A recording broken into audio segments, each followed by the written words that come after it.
সাল্লাল্লাহু আলাইহি ওয়াসাল্লাম বলেছেন যে এই দোয়া পড়ার পরে যদি কেউ সকালে পড়ে রাত্রের আগে মারা যায় জান্নাতে চলে যাবে।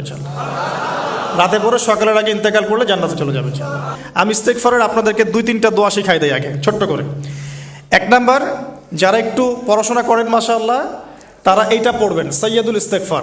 সাইয়্যিদুল ইস্তেগফার আমার সাথে বলবেন, আল্লাহুম্মা আনতা রাব্বি লা ইলাহা ইল্লা আনতা খালাকতানি আনা আবদুক ওয়া আনা আলা আহদিক ওয়া ওয়া'দিকা মাস্তাতা'ত আউযু বিকা মিন শাররি মা সানা'ত আবু'ু লাক বিনি'মাতিকা আলাই ওয়া আবু'ু বিযানবি ফাগফিরলি ফাইন্নাহু লা ইয়াগফিরু যুনুবা ইল্লা আনতা।